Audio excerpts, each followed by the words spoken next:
キュアプラパパと魔法の言葉ではちゃめちゃ大混乱。ズキズキときめきウキウキ好き好き劇的大興奮。目立つのそれが嫌なの。空飛ぶとかマジ危ないし、でも君だけかけちゃうわか。魔法使いプリキュア。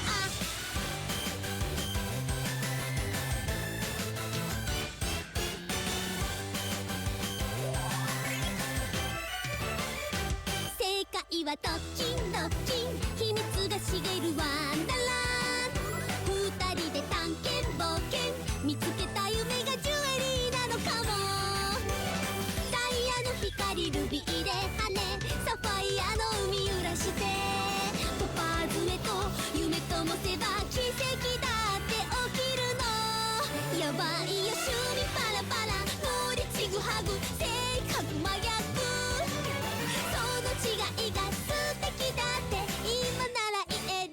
本当は超楽しい、犬喋ればワンダフルでしょ。だから君も仲間でも魔法使いプリキュア。キュアプラパパと魔法の言葉ではちゃめちゃ大混乱。ピンチもダンシンダンシン、笑って切り抜けちゃえ。めげたらバッテン減点、輝き競い合うのが使命ね。偶然じゃない出会ったのは伝説に導かれて、だから君とすごい魔法復活させちゃうかも。生まれた国が違う、ギャグのツボや文化が違う。でも二人が手をつなげば無敵ってわけ。目立つのそれが嫌なの。空飛ぶとかマジ危ないし、でも君だけかけちゃうわか。魔法使いプリキュア。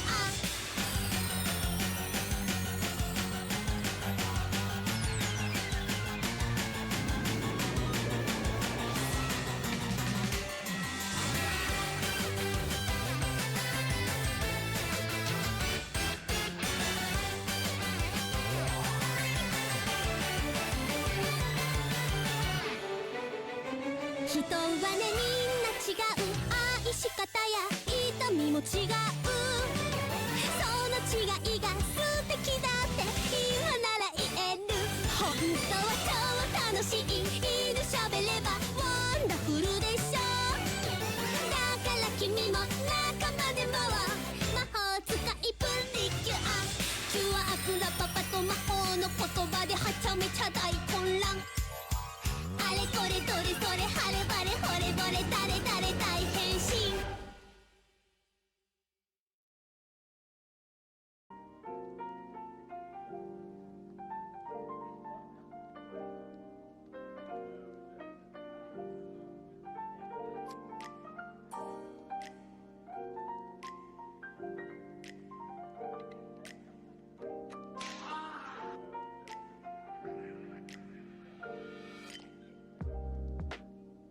Hello, hello, Kalu Kalay. My name is Notepad Anon, and I usually write games for fun. Thank you all for coming here, Kalu Kalay. Let me readjust things because all the sound broke again. Hello. So, what did we do last time on Precure Transformation Phrase, the game about using the power of love and friendship to blow up monsters and throw some fucking hands?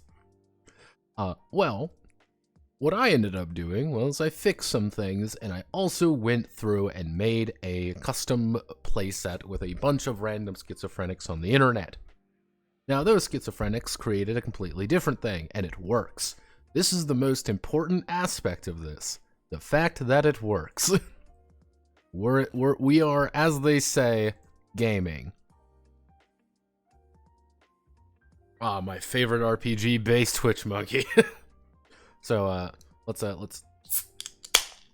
we go.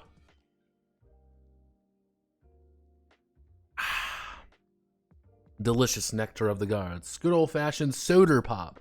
Because remember, this is soda pop. Also, before I continue, I would like to thank Shagif for following, Sprites and Spirits, and Lord Lord Caven. I thought it was Lord Craven at first, but it's Lord Caven. It's Kaaven. So I'm going to overpronounce the A. So Lord Caven. So thank you all for following. We are at 339 followers of 350. I have no idea what what happens when we hit 350. I will probably end up making another arbitrary goal. Because that's what we do here, make arbitrary goals. So, let me just snap myself back into place. So what are we doing today? Well, as you can kind of see here, added some artwork just to kind of spice some things up, make it a little bit easier to read, kind of break some things up. Here's our three girls.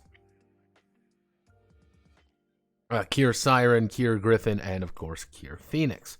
Now, everything worked pretty well here. We have the power of evil, of course, because evil is bad. And now we are going to be working on narrative scenes. Now, what's the basic premise of the narrative scene? Well, using the power of Miro, and the thing that you can probably see in the corner here already, generally speaking, the idea of a narrative scene is that you are playing the game. This may seem pretty simple, but you are in fact playing the game normally. You're going to engage in a scene per cycle, which is a basic cycle, as those remember, which is just, hey, it's your go, what do you want to happen? Do you want to play out a specific scene, or is the scene happening to you? Something is happening, and you are the primary person behind things. Thank you very much, Bobby, yet again, for all of the tier 1 subs, keeping me fed. Generally speaking, though, so we've got the idea of what a scene is. If the scene goes well, congratulations, everyone. You're going to get bonus momentum when combat rolls around. If the scene goes poorly, you fail the roll, or something bad happens, you're going to get -1 momentum. Bad things are going to happen. The battle is going to get a little harder. Of course, you can also do things that are not tied directly to scenes. Not tied directly to the actual central narrative, you could say, because that's kind of the idea what we're trying to get here. Because as we've determined, this is the actual plot of about every single Precure episode. So, as we've gone over before, here's the plot of the episode. We've introduced the problem person. We've done things. Then we do the beat up the monster phase. Then we resolve. Every single, effectively, this is the narrative scenes. This is the narrative scenes right here. This is a majority of what the actual game is going to be, but generally speaking, we don't actually have many mechanics here because that's not really the point. This is the please fucking roleplay section. The combat section is going to be its own kind of thing. We will probably do Wednesday because it's going to be very long. I don't actually think this is going to be a very long stream. A couple reasons for that.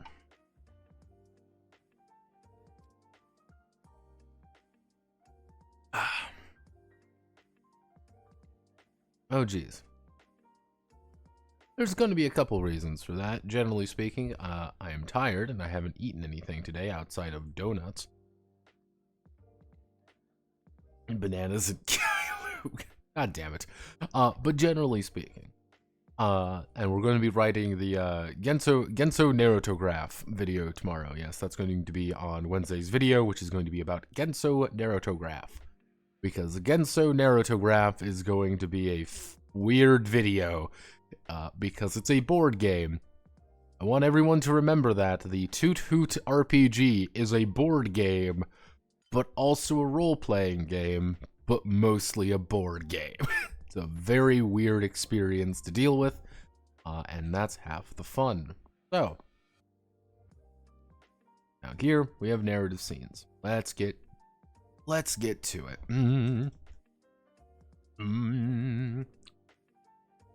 So we want to do, how do we want to start this off?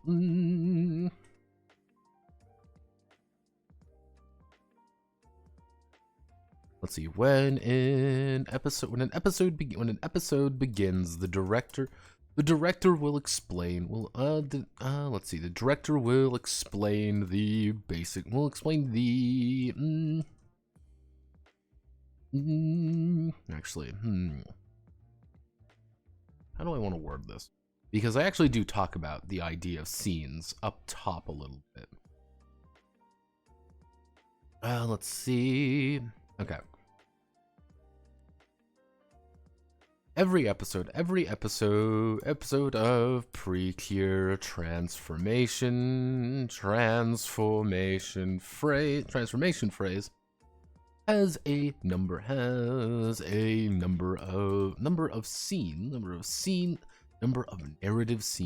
narrative scenes for the Predicure to express themselves and solve the episode's problem.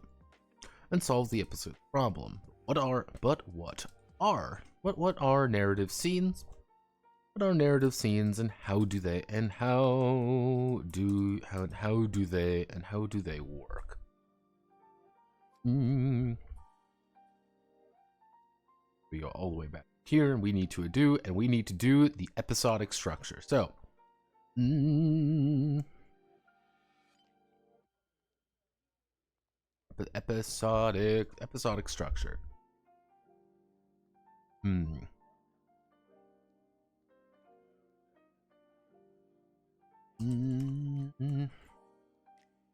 Every episode has the Predicure confront or manage someone with a problem. With a problem they are facing. This is the central. This is the what would you call it? Central character? Yeah. This is not the protagonist. Would be another good word for like.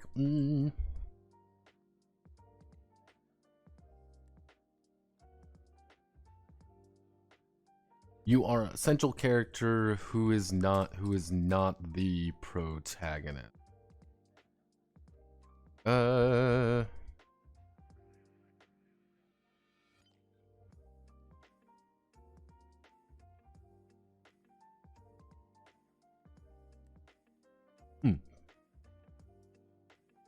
This is the principal. This is the central character. This is the central character. A person who is currently undergoing a problem in their lives, and are being made the target of antagonist of the forces of evil. This central character serves as the inciting factor of the episode. Let's see. Serves as the inciting factor of the episode, and will force the Predicure into action when evil strikes. When evil force the Predicure in an episode when evil strikes. Generally speaking, to get let's see. At the start of the episode, the director will announce the number. Will announce the number of cycles that will take place. A cycle is a round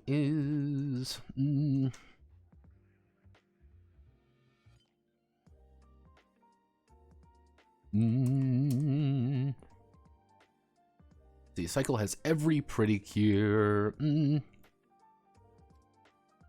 where they are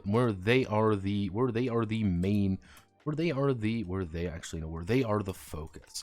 when a pretty cure is the focus, we'll see what a pretty cure is the focus of a scene. They will need to make a central check. They will need to make a core test. They will need to make a core test to resolve the problem. Or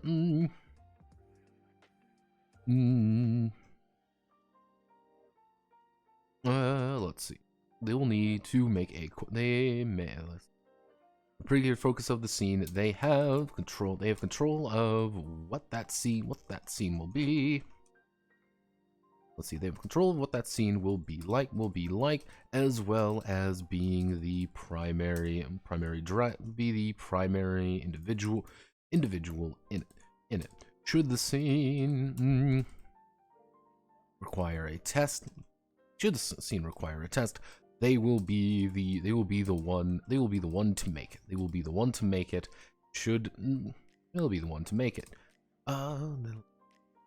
Primary individual, should they require a test, they will certain scenes, let's see, scenes may be declared successful. Actually no, we should say scenes may be declared successful, failed, or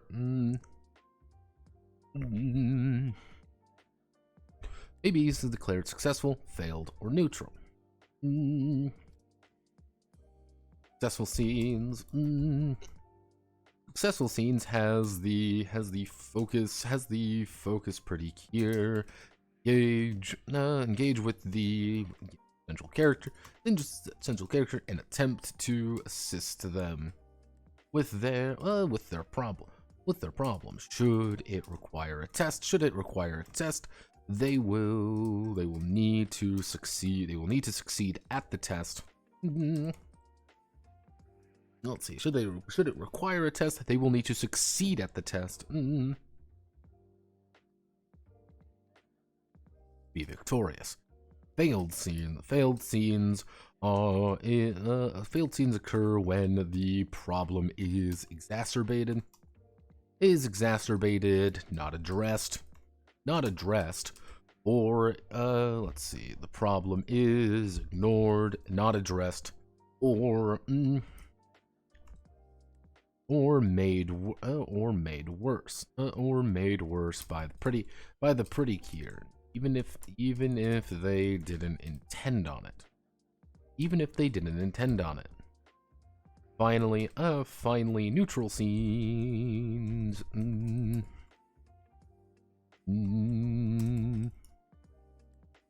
Do not feature the central character. And do not feature the central character. A scene success or failure indicates a bonus or penalty gained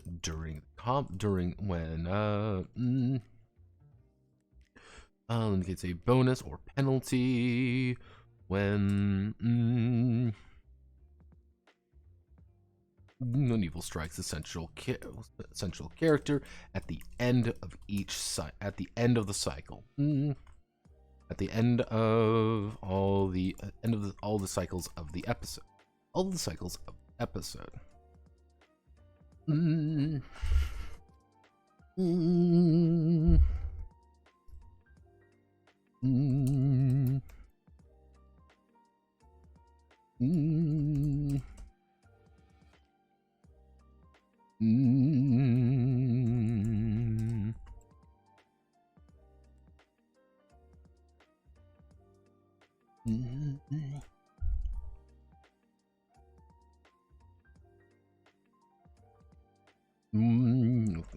But if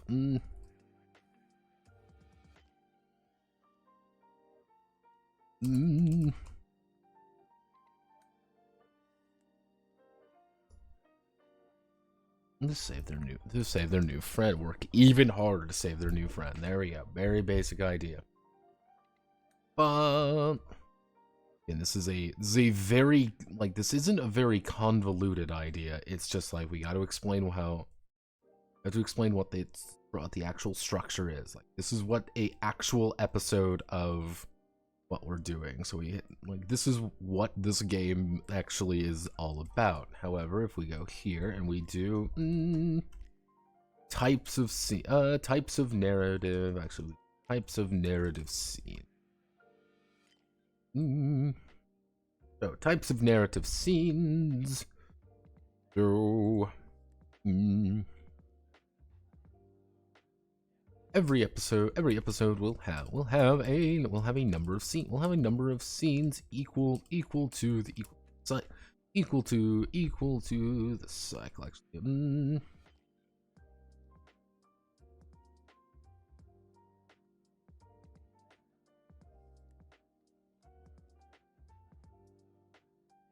Actually, if we do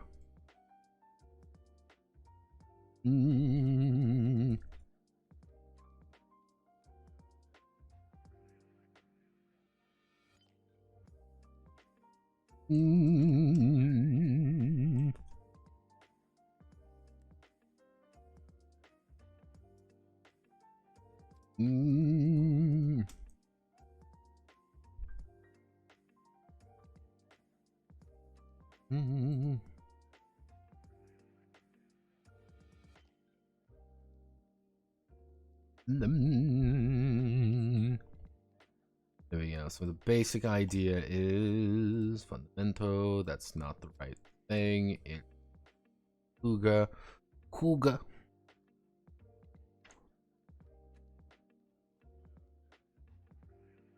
Kagasa.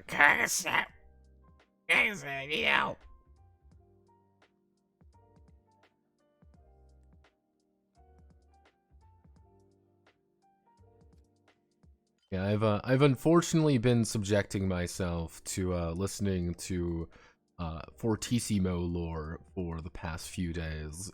Fortissimo, for those who don't know, is going to be a commission project that's going to be on my desk here soon. And Fortissimo is a autism over heaven project. I know it. The person who's commissioning me knows it. We've both come to accept the fact that none of us will survive this endeavor. And it's going to be great. I've been having these stupid memes go through my head because it's just going to be a nightmare.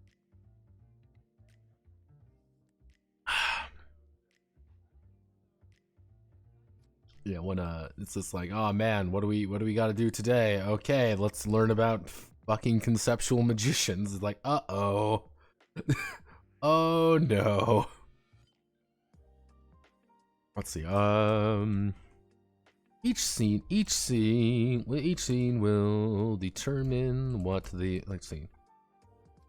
Each scene has a type. This indicates what the goals of the pretty cure. Each scene has a type, and this indicates what the goals of the pretty cure are and what may be happening to them or the central character. These are broken these are broken down into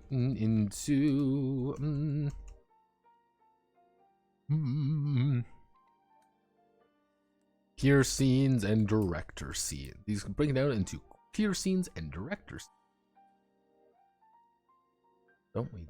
Here, and then we scroll up a little bit, and we tab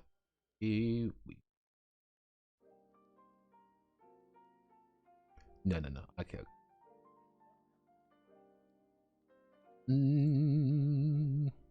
Breaking these down a little bit, but we need to, so we want to do cure scenes. Cure scene when a pretty cure's turn comes up during a cycle, they have the option of pursuing one of three different cure scenes. They have authority. They have authority over what will occur. What will occur during this scene? They'll have some scenes may have the director provide context. Let's see. Some scenes may have the director provide context or a situation, while others will have the pretty clear actively pursuing a goal of their choice. Then we see this is this basic premise, pretty much like, hey, yeah, 3 different cure scenes pursuing. We want to do this, and the idea is not necessarily to be like, oh well, we want to be really restrictive. Not quite. The idea here is I want to give players a lot of options of how they want to approach the situation. Then we do event, goal, drama. Bougarette. Up to 11. Let's see.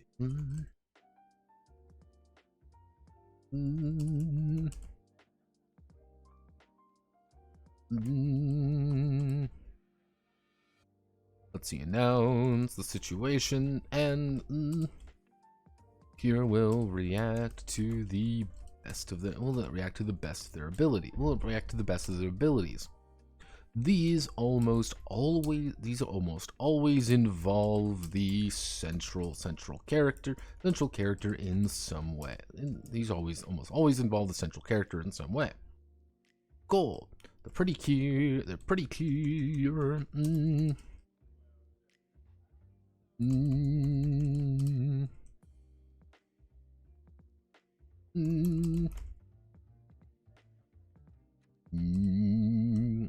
Let's see. Mac can have to pursue their own goal or have something occur. This could be let's see. This could be as simple. Let's see. Actually, the director will provide the. Let's see. Director will provide context. Let's see. Director will provide context and.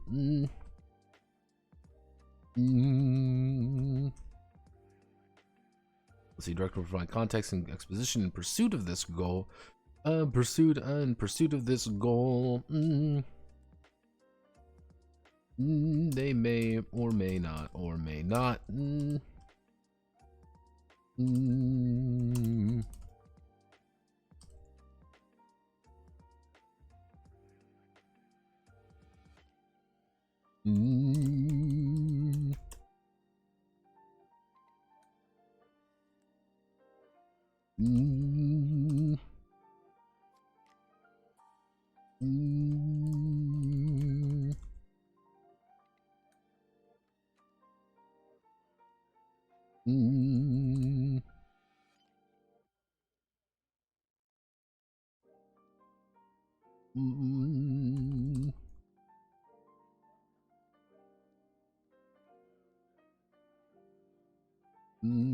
Let's see, comma. Actually, no.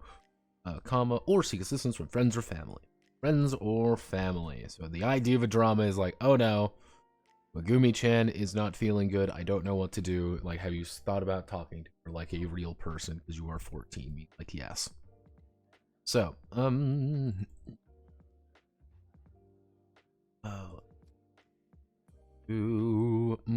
a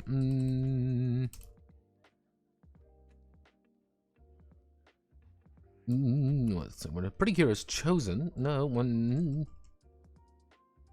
a pretty cure makes her choice, the scene will play out. The director will provide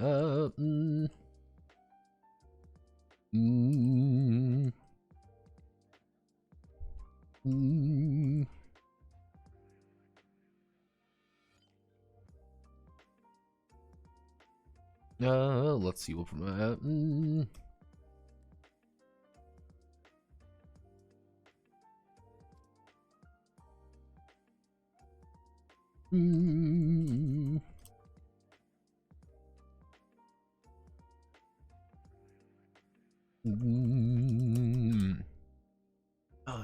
tests may be required, or force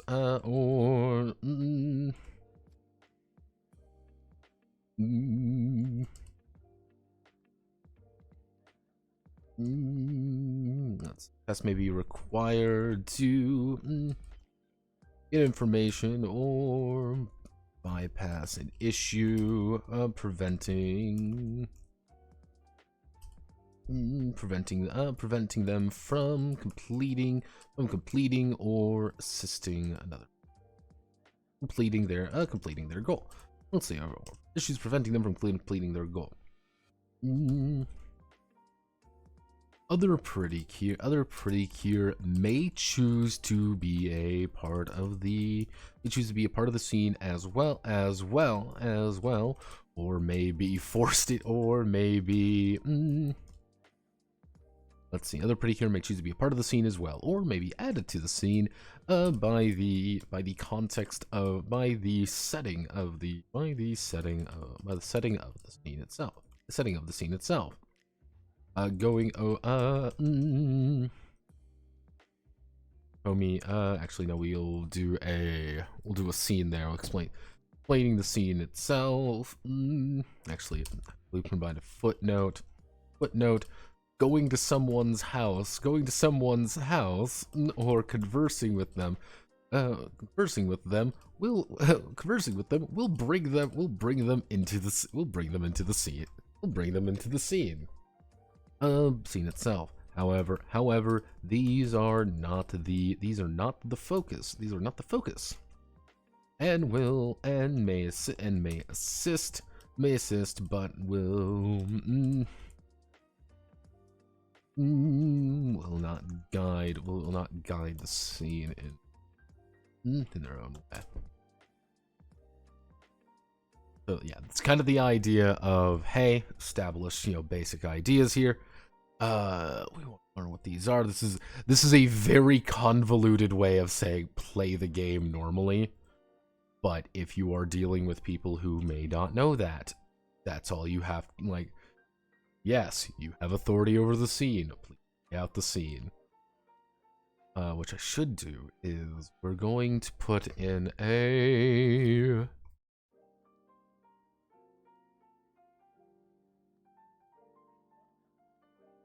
I'll put it in a me note right here.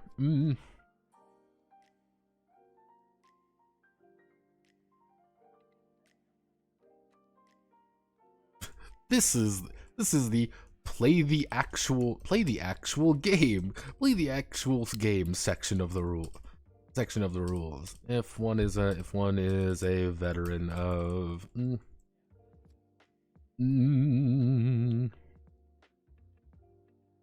let's see, if one is a veteran of TTRPGs, this is a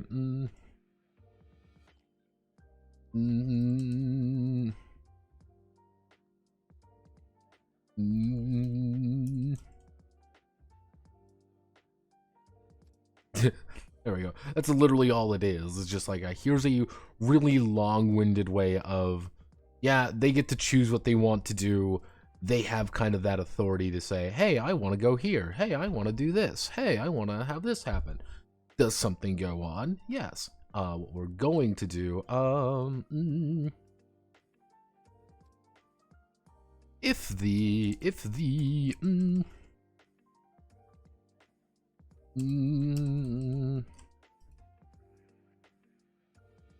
let's see, doesn't quite know what scene they want to have occur, or do have them roll on the encounter. Have them roll on the encounter chart. Have them roll on the encounter chart below. Yep. If you don't know what you want to do, just make a roll. That's all. When in doubt, just roll the dice. So,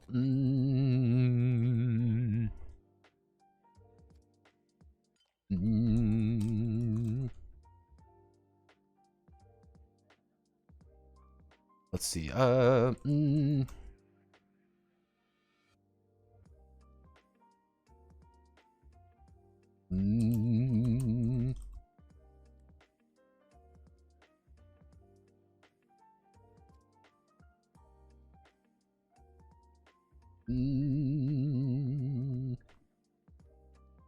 Let's see. So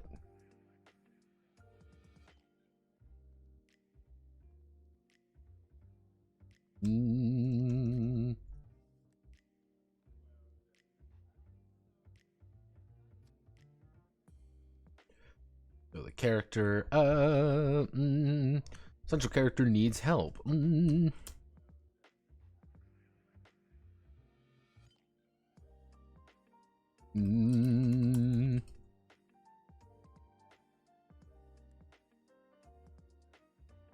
Let's see, needs help. Central character is in danger. Something bad is happening to them.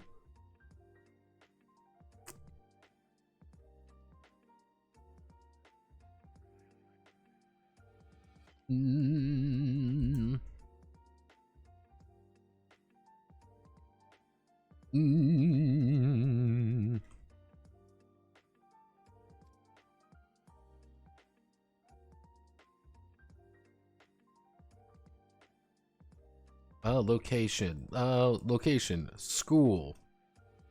School. Road to school. Road to school. Road to school.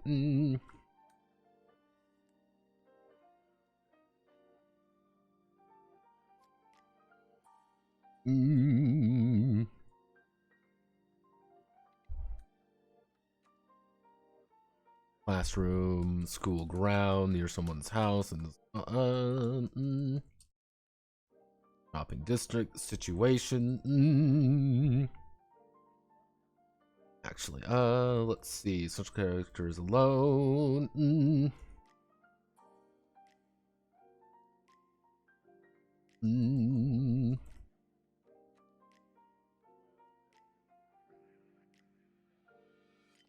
Friends of central character, parents of central character, club mates, random person role. Club mates, location near someone's house, school grounds, shopping district. The situation currently occurring. Danger. Danger. Needs help. Need help. Needs help.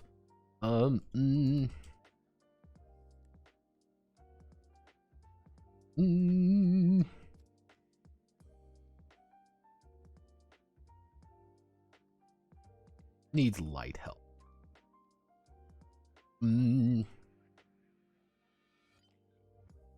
Currently feeling sad. Currently feeling angry.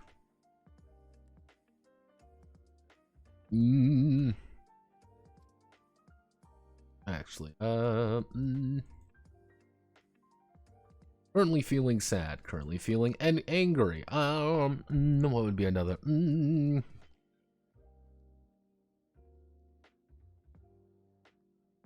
Wacky happenstance. Let's see. There we go.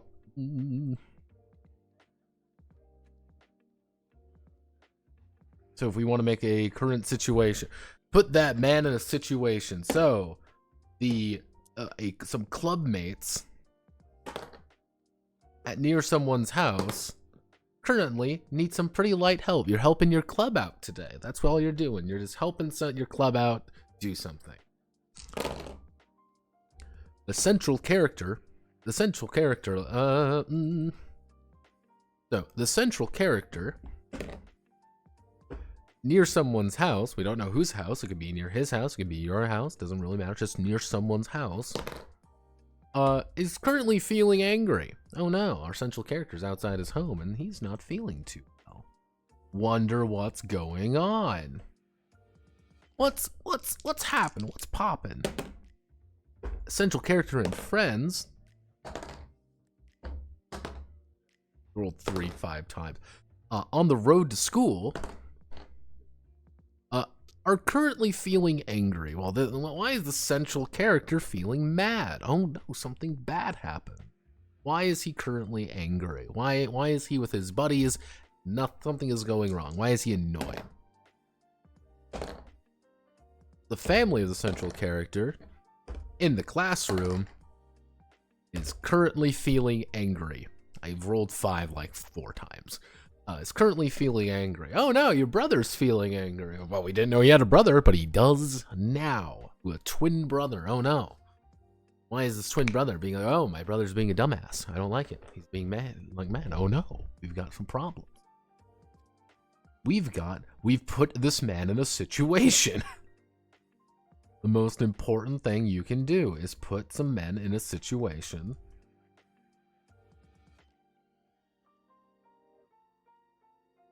And then you will be fine. All right. So, what we're going to do is...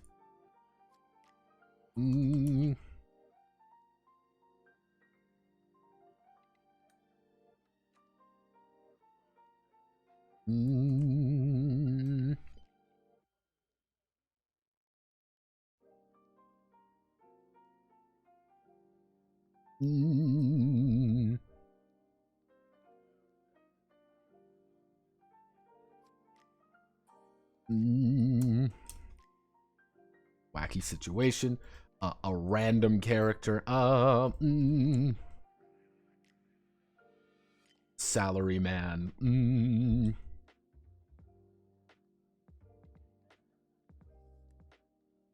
A teacher is there. And say a random person. We don't know. A teacher is there. The actual Yakuza are there. I don't fucking know. Yeah, of course they're there. Why not? Someone's there doing something because, again, what are we doing to the central character? We are putting them in a situation. Why is the Yakuza here? I don't know.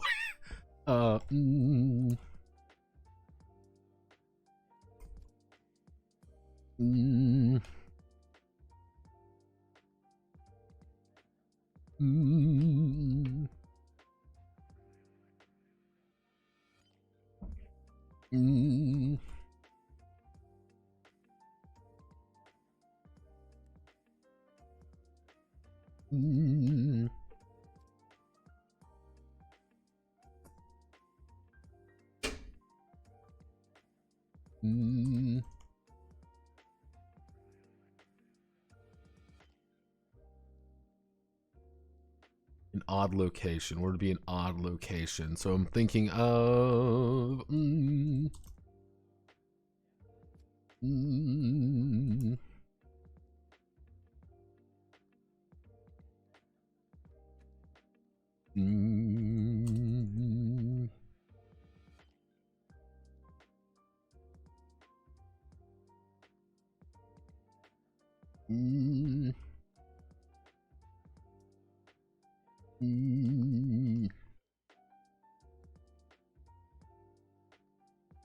What would I call that? It would be the actually train station. Of course, you're at the train station. Because there's always the cafe by the train station. Actually, let's put cafe. Yeah, so it's just you're at a cafe. What other odd locations? This is kind of like things you wouldn't normally expect to run into a random person that you don't know very well.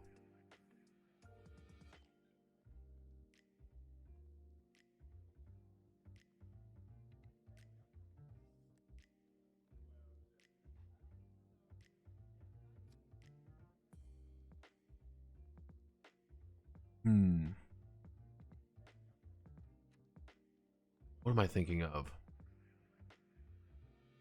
See, now's this the time where you all get to help me as I stare into the fucking void and be like, how do I make this work? Anime locations. Tell me more about anime locations. Fucking stereotypical anime locations. I just want to do like we're like the riverbank. Riverbank. Let's see. I'm trying to think of like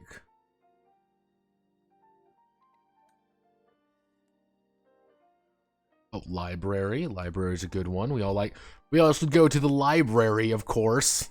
Because we all love the library.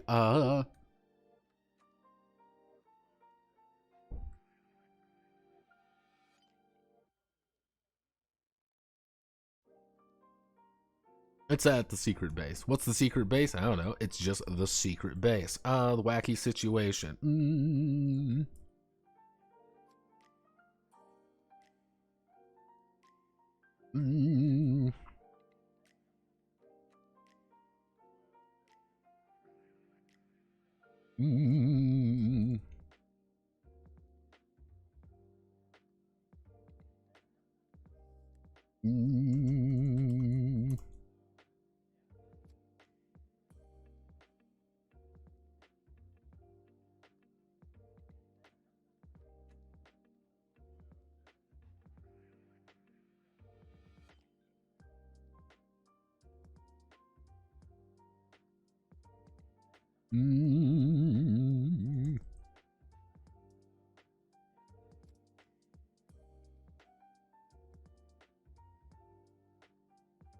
There we go. Very basic one. So, random character, location, road to school, needs serious help. Who needs serious help? Well, of course, a Yakuza member needs serious help around on the way to school. Why is this the case? Well, maybe it's tied to the central character in some way. Why is this the case? Who fucking knows? Clearly there's a bad guy looking for our central character. Why is that? Who knows? We don't know. That's a situation. We've put someone in a situation. Hey, why is this guy looking for you? Oh shit, my mom owes money to the bad guys, and I'm trying to raise money to pay them. I meant to pay them, and I didn't. Oh no, this is a problem. Or, hey, that Yakuza guy is my dad, and my dad looks fucking scary.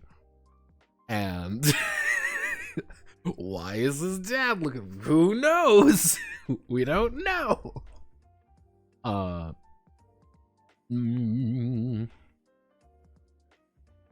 Not every scene needs to involve the. Not every scene needs to involve the central character. Not every scene needs to involve the central character, but each scene should reinforce. What's the plot of the episode or the problem that the central character is facing? The problem that the central character is facing. If the central character is feeling isolated and lonely. It's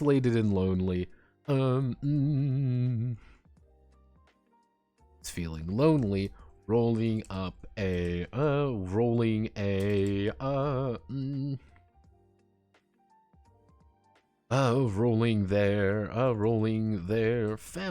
their family may be a scene with a large family with their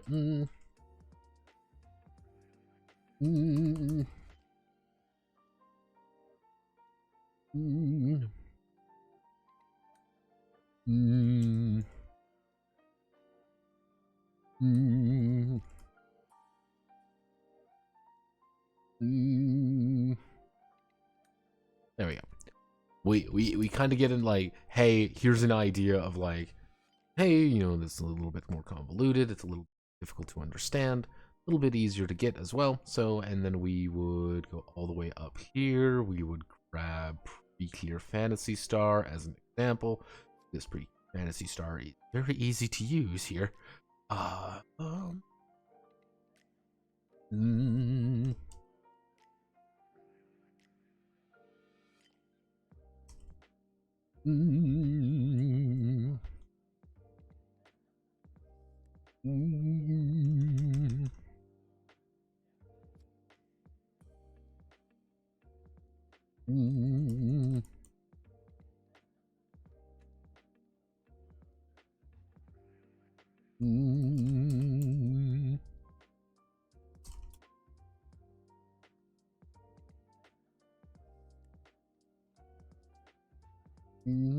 Takane and Hitomi.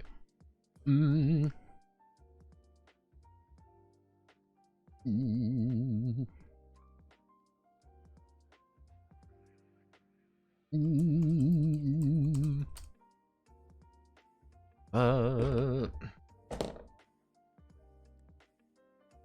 Mm.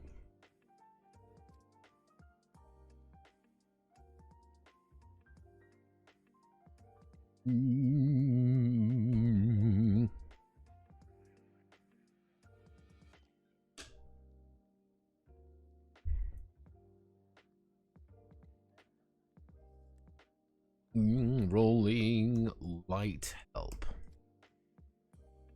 Mm.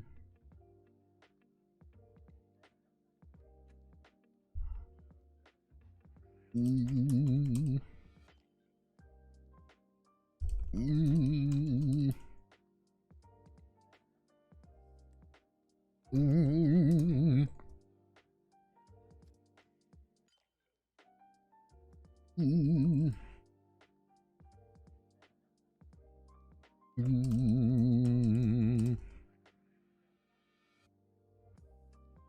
Mm. Actually, no, we want to do...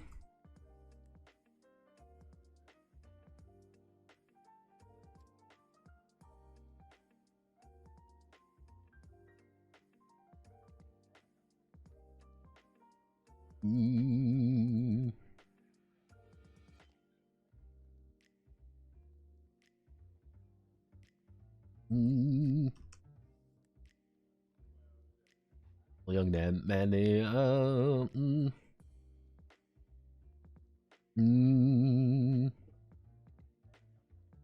Cheetah slams in.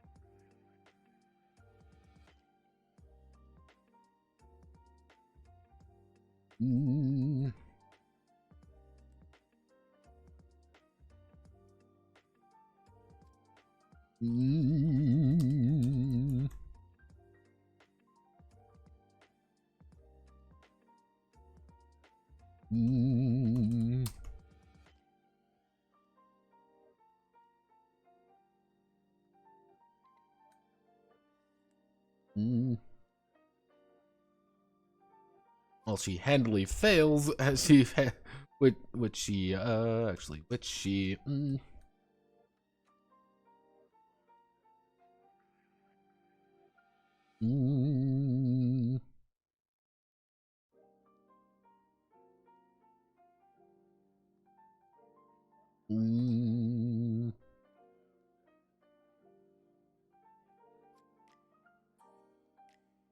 as he groggily hurries to school. Now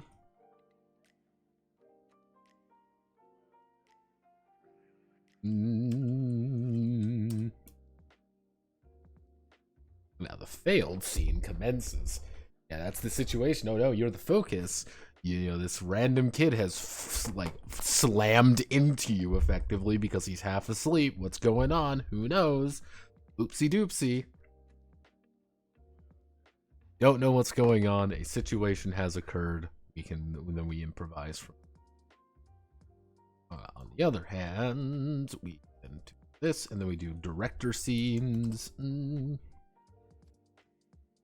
Director scenes. At the end of the cycle, when all Pretty Cure have had a scene before the next cycle begins. The director may have a director scene. The director may have a special scene themselves. These fall into three categories of these fall into three categories as well. These fall. Special scene that themselves.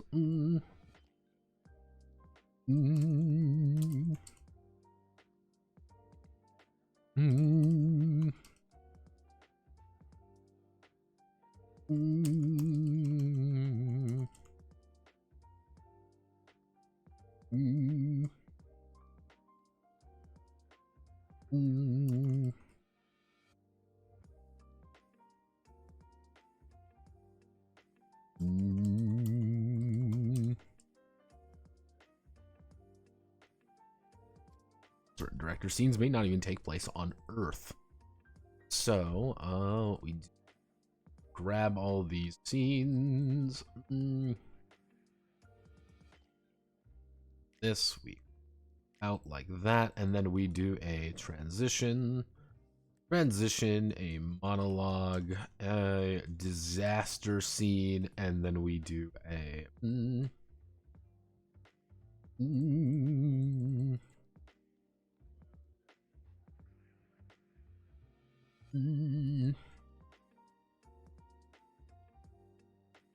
it would be a disaster scene.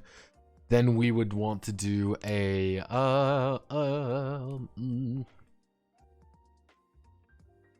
catastrophe scene. Actually, yeah, no. We can. So, transition scenes. After a cycle completes, the director may take a moment to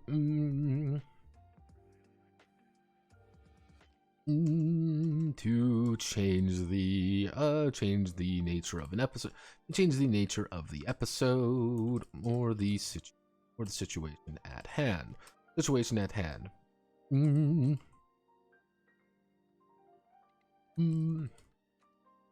Start of the school day, they may use a transition to make the end of the school day.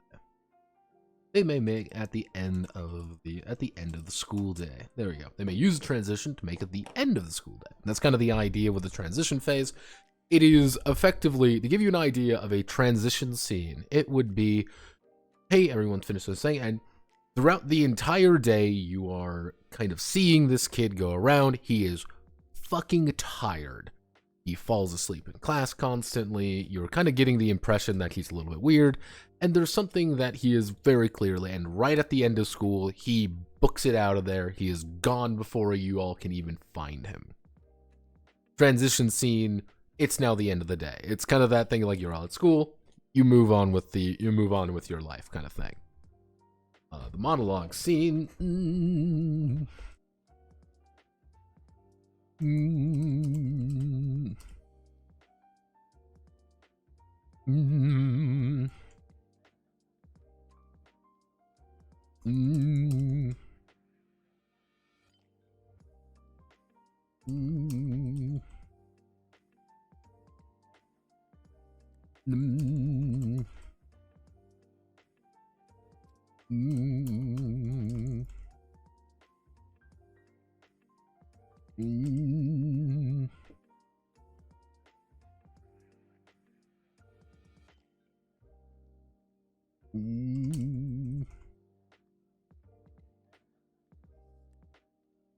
Let's see, a special scene. A special scene at the end of the last cycle. Where the director has the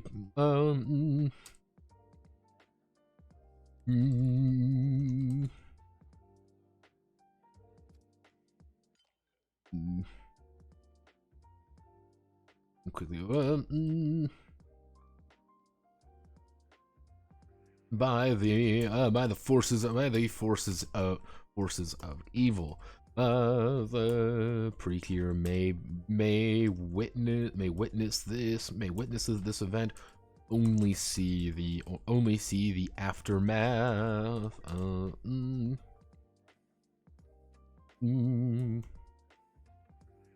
catastrophe. A catastrophe. The director plate has a special scene. Where one or all.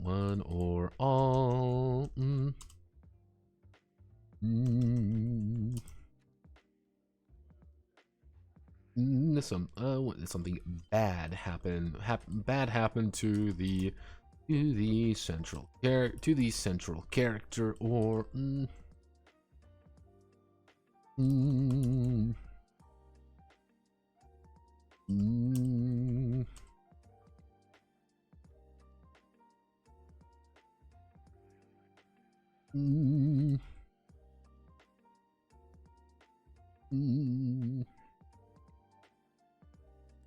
they may attempt to intervene if they can.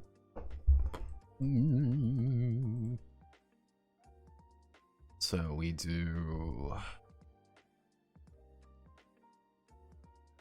director scene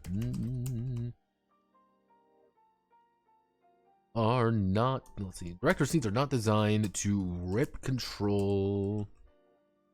See, they're not designed to rip control away from the pretty cure. Instead, they are used to explain events and set up the next cycle. And set up the next cycle of scenes. Should at the start of the episode,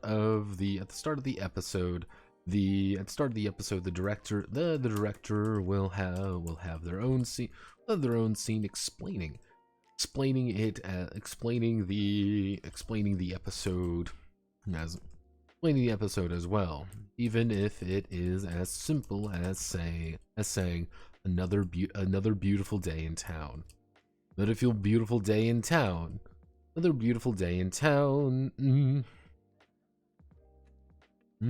As you all head to classes, all head to school. Yeah, it's kind of one of those things, like, this is one of those these are natural transitionary points in the game to let you do things. Director's note. What these are, what this is. Another very long-winded way of saying GM. Another very long-winded way of saying GM.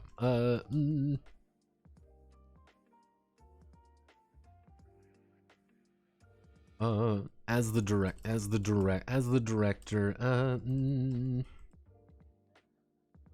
director, it's your job to set the scene and allow the pretty cure to naturally develop their own scenes. As the world becomes more fleshed out with various locations, characters, and various locations, characters, and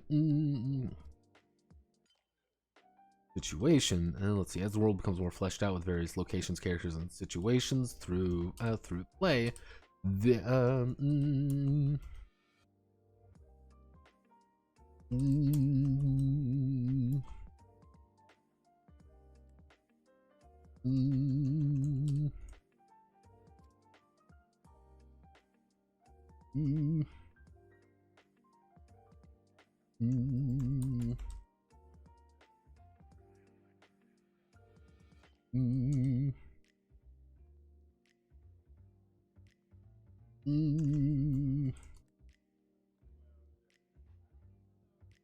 yeah, director scenes become more about setting up situations rather than announcing. Then we're going to do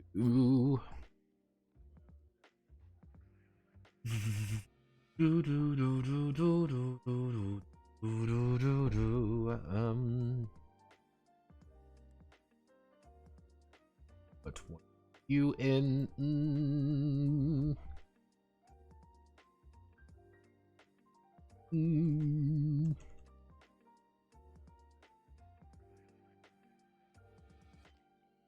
younger,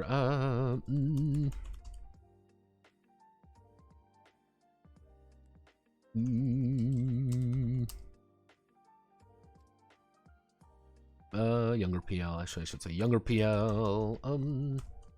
Younger PL may find it initially difficult. They find it initially difficult to say what scenes they want to occur.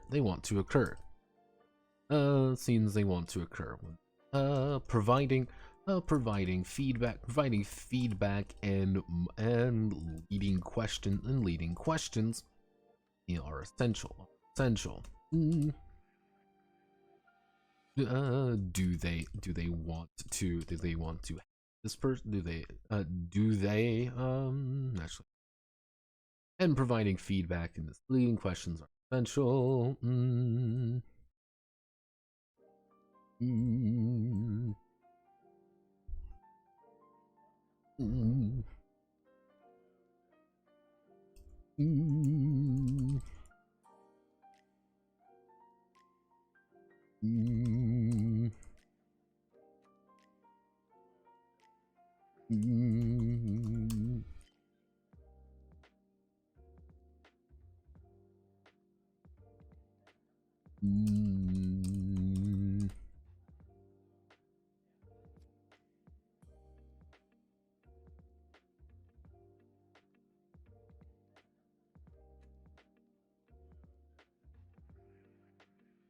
I want to do this, and that.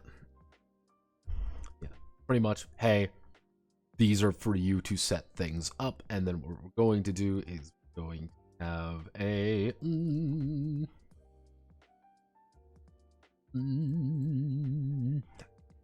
sample cure scene, a sample director scene.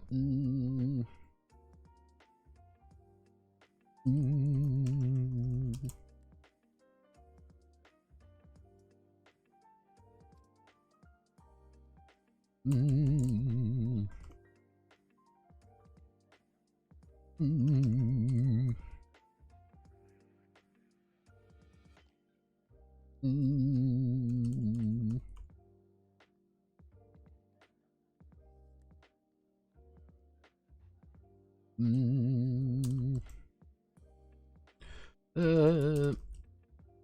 entire morning classes. The entire morning classes has what's Nishida half asleep. Has Nishida.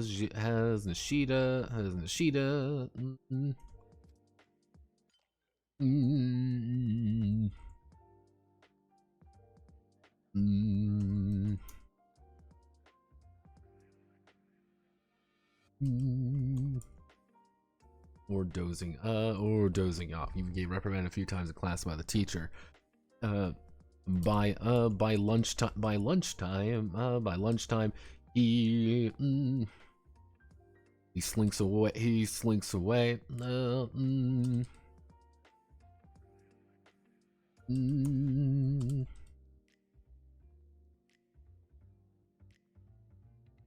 to a secluded part of the.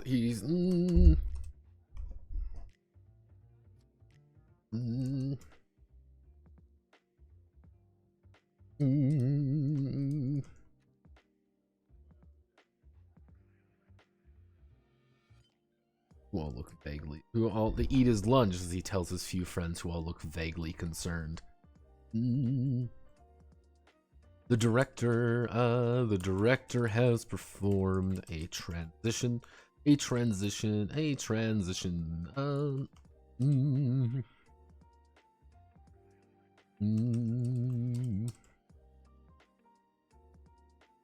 see, time to lunch, establishing where establishing where Nishida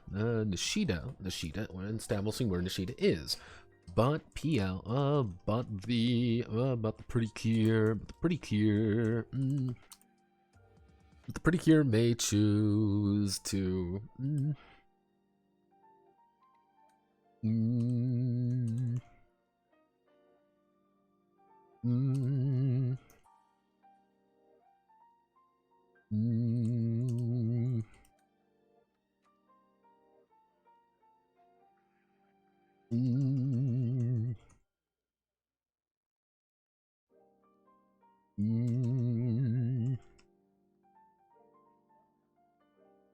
Mm.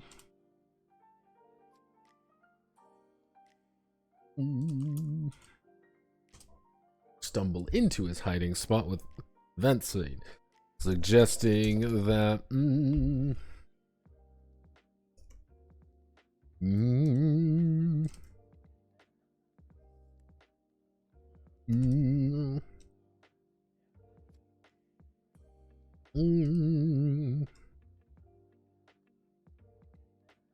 suggesting that they even want to deal with Nishida right now. Yeah, it's just like, do you even want to fucking deal with this kid? Probably, maybe you do, maybe not. You kind of know who the central character is going to be already. We establish who the central character is, but that doesn't necessarily mean you have to deal with him. You can ignore a vast majority of the central character. It reminds me of that one episode in Heartcatch where it was just like, I'm clearly going to be the central character, and he has like 2 lines. Like, he literally shows up and is just like, hello, I am the central character, and leaves. And then he shows up at the end like, haha. Or the guy who literally gets introduced one scene and then turns into an evil snowman and beats the shit out of everyone. He's a random fucking dude. I don't even remember his name. Like, it was like, oh geez. Like, sometimes the central characters aren't that important to the actual plot of the episode, but are important because, hey, this is what the villain is targeting, obviously. You kind of know who the central character is going to be, but you can also throw sidewinders at them. That's important. Okay, give me 1 second. Ugh.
Hello. So, then we're going to actually add in a very special, we're going to add in a special note here that's a little bit just fucking weird. So I need to,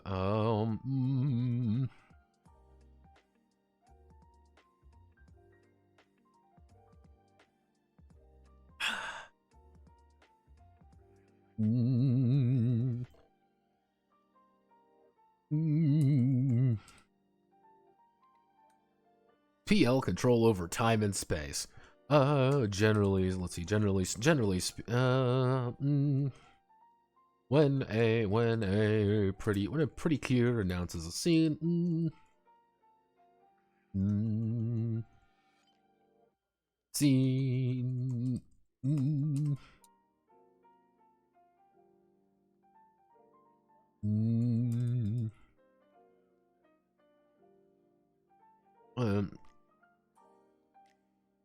Of course, they don't have perfect control. They don't have perfect control over events. Anything drastically changing, he drastically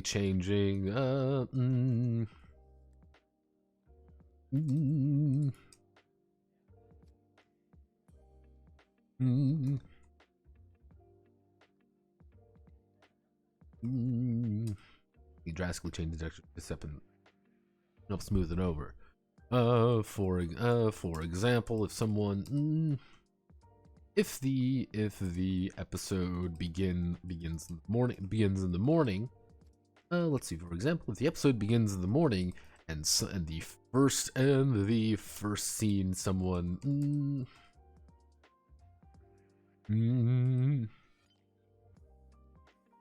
Let's see, if the episode begins in the morning and the first scene someone wants to have it that night, this is not quite allowed. This is not quite allowed. However, if after some time,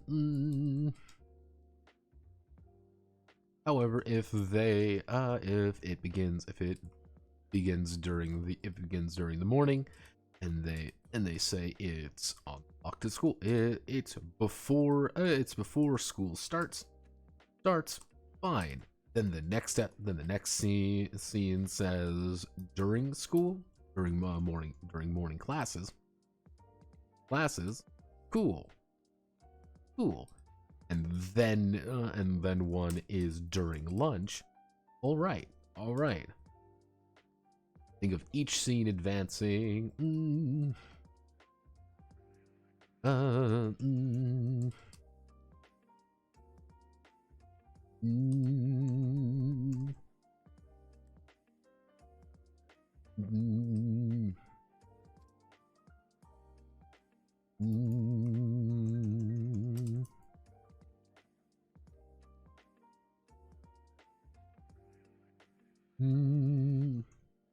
Let's see. May occur within the hour. Let's see. Think of each scene advancing time forward in intervals. New scenes may occur within the hour, or they may occur over several hours, but not a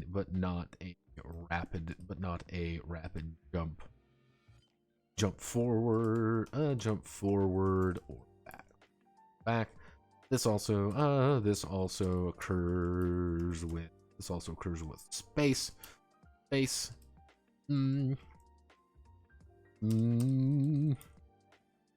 Someone is at school.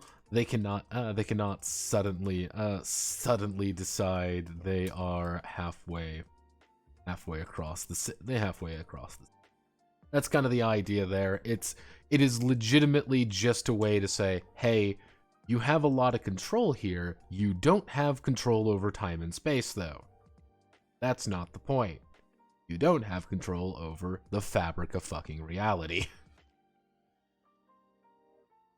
Goat raid. Oh god. Goat raid. Oh no. Oh no, I'm getting raided. Uh-oh, SpaghettiOs. I'm not prepared for this. Hi. Oh no. Oh no. Why do you always catch me at these horrible moments when I am just sitting randomly looking at a blank piece of paper? Hello, Kalu Kalay. How are we all doing today? Hello, Raiders. I should explain what I'm doing. I should explain what I'm doing. I'm writing a Pretty Cure game. Ta-da! Yes, I am writing a Pretty Cure tabletop role-playing game where you take the role of a Pretty Cure magical girl as you throw hands with evil monsters. So, ta-da! If you have any questions, feel free to ask. I'm always available. Been a very quiet stream today.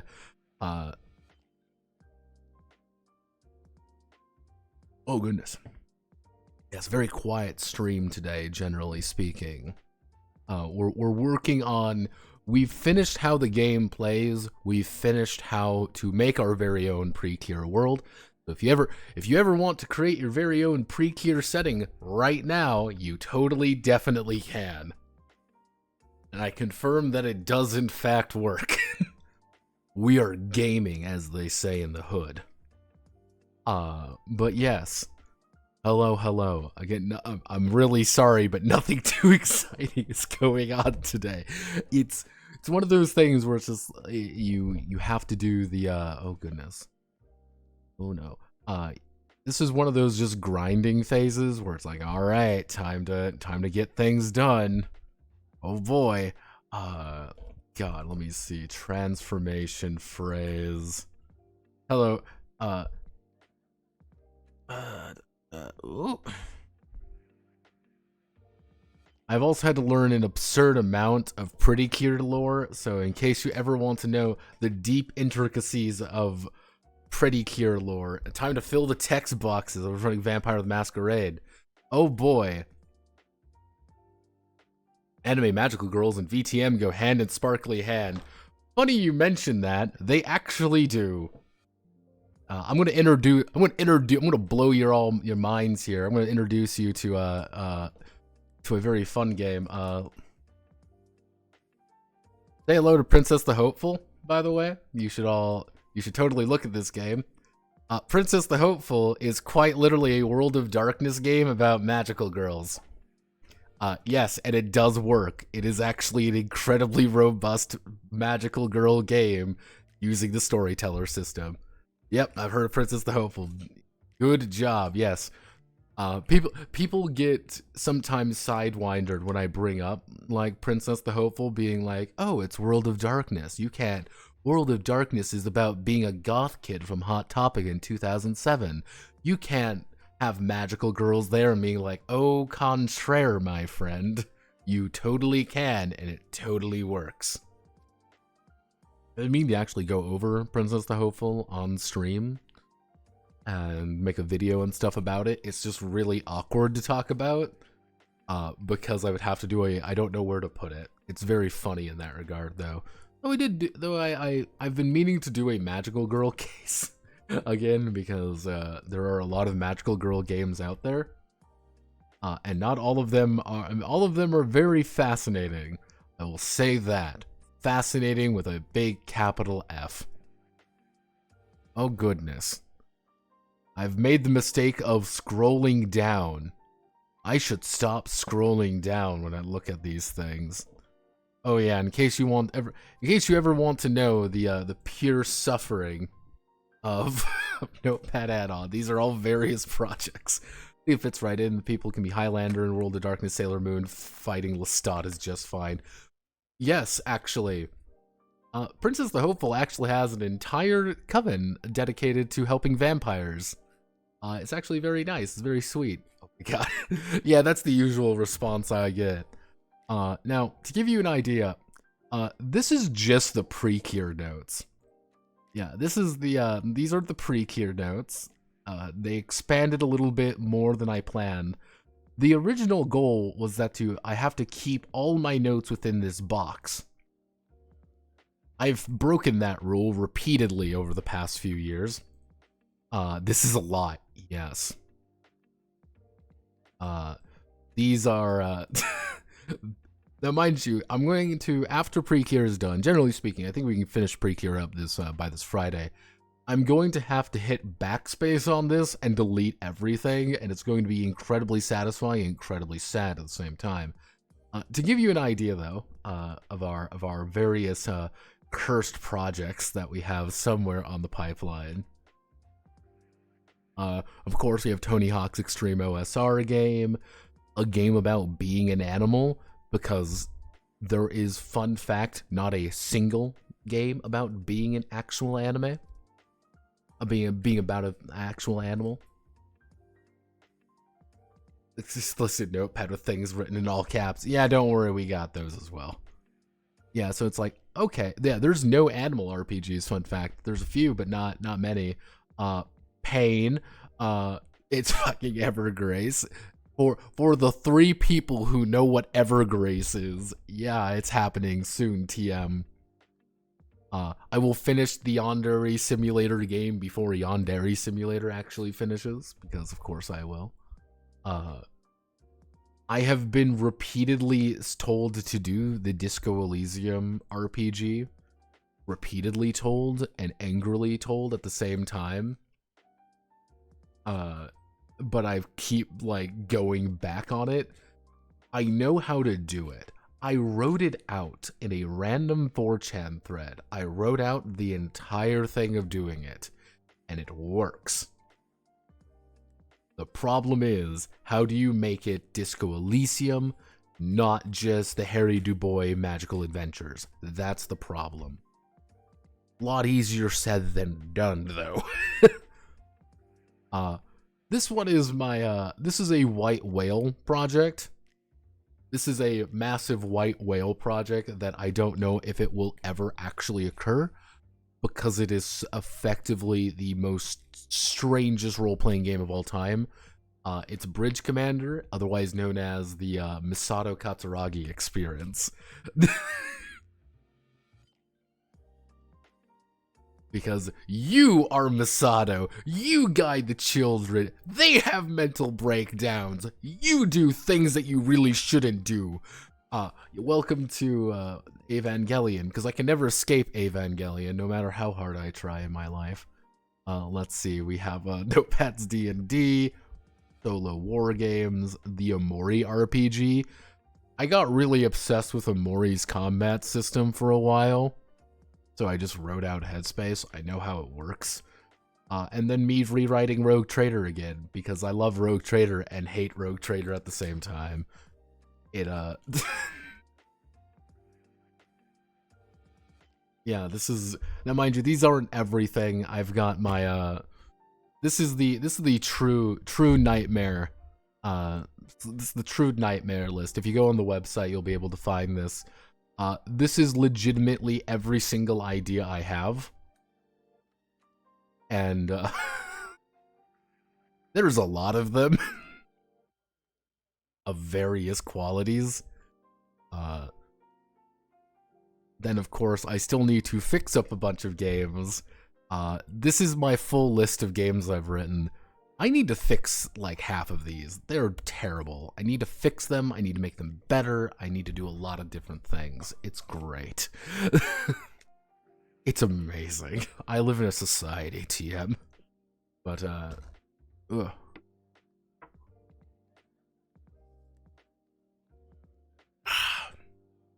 But yes, if you have any questions, always feel free to ask. I'm always available for questions.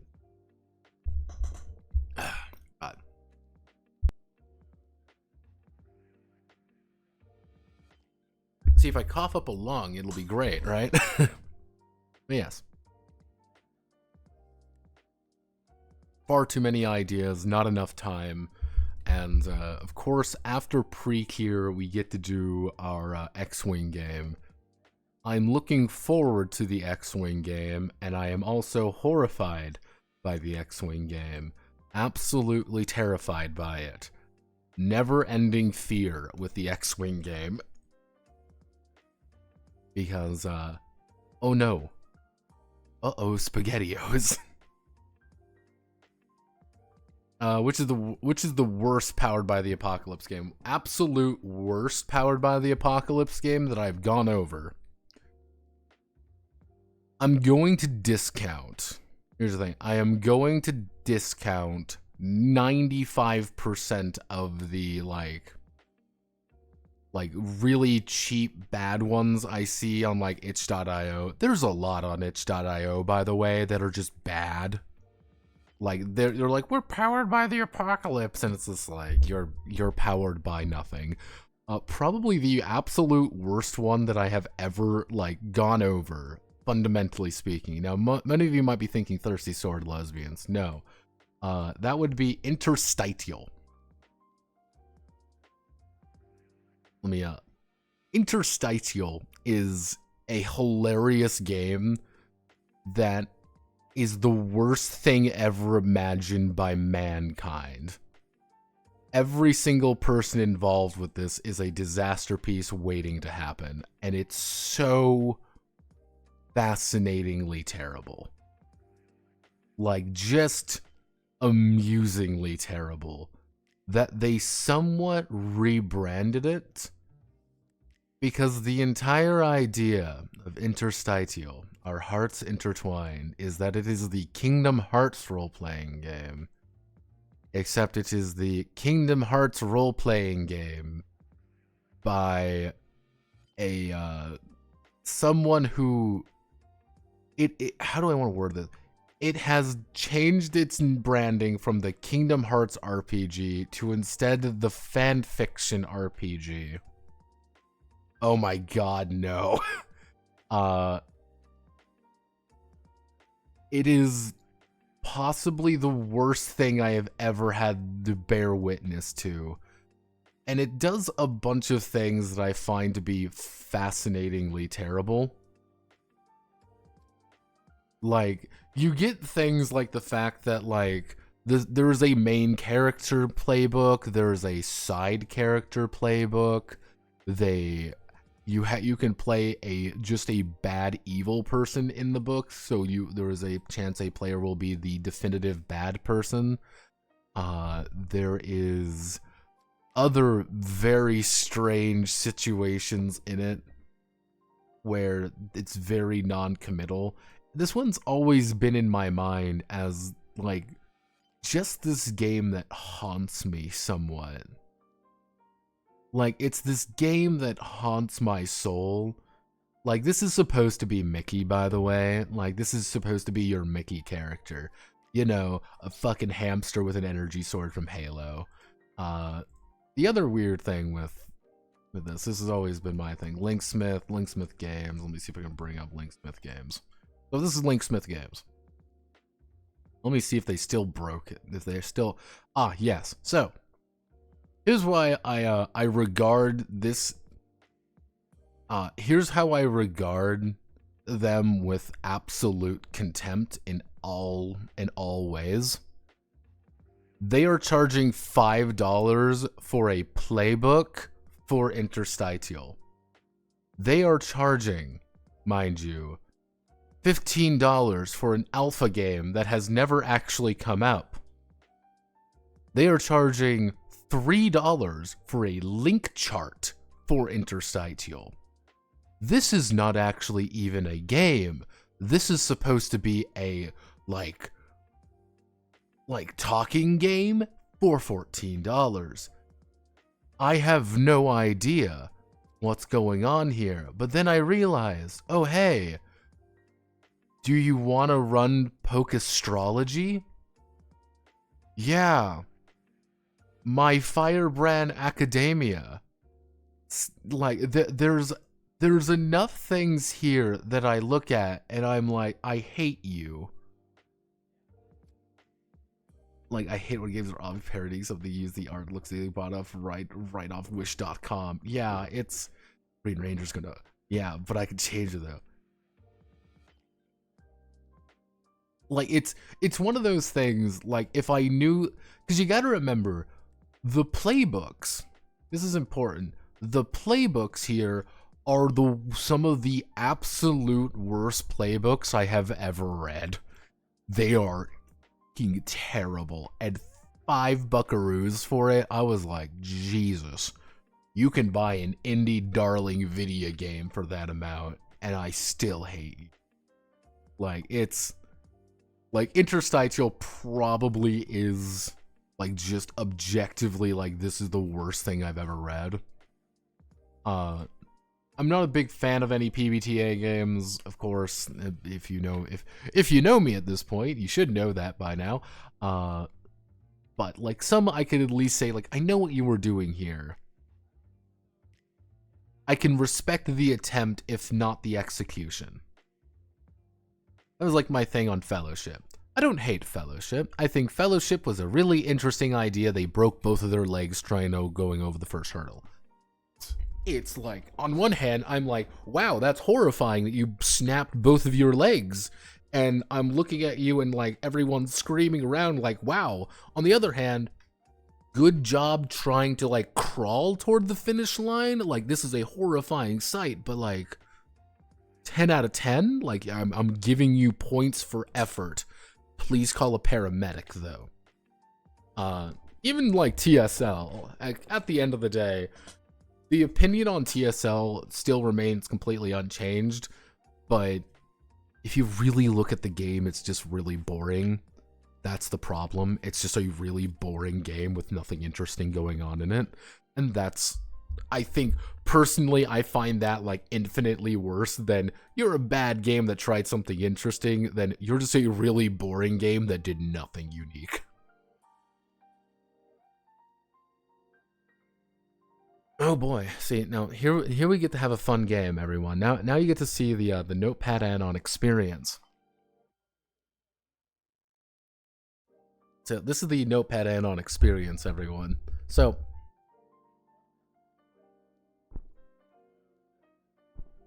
that is my back, by the way. Fun fact. That is my back. That's how it actually sounds whenever I roll my shoulders. It's really fun, and it's gotten worse. I know why it does it.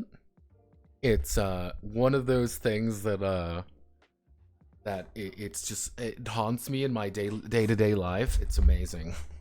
I am curious. Would be interested in guesting on. Man, I'm trying like treforchefors.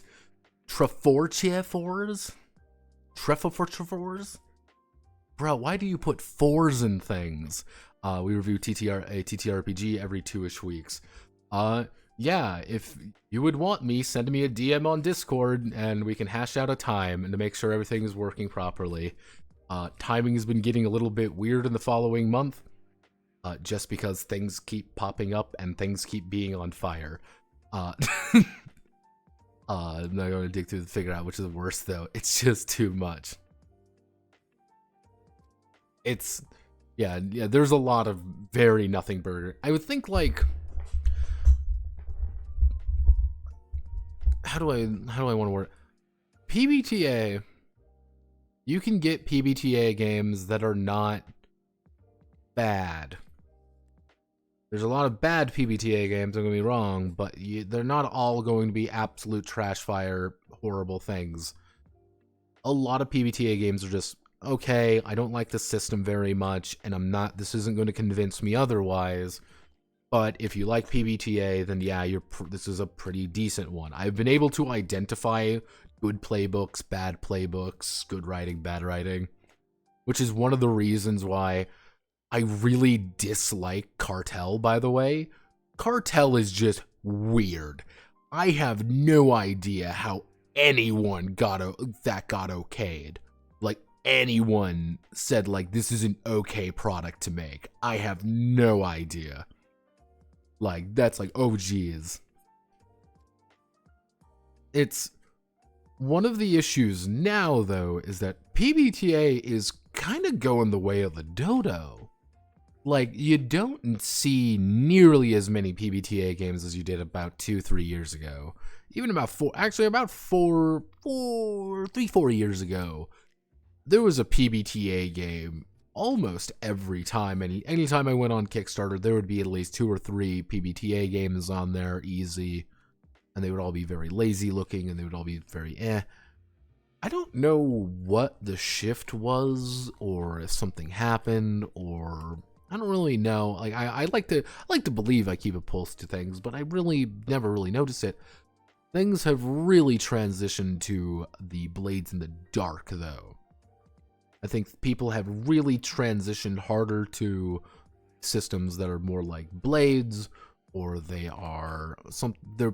are getting played a lot more safe. And the thing is, Blades in the Dark is not a bad system. Here's the thing. Blades in the Dark is not a bad system. It's just very, very fucking boring. It's just boring. Okay, I said it. I'm bored with Blades in the Dark games, which was one of the main reasons I really didn't like WildSea at all. Like, WildSea was just horrifically boring to me.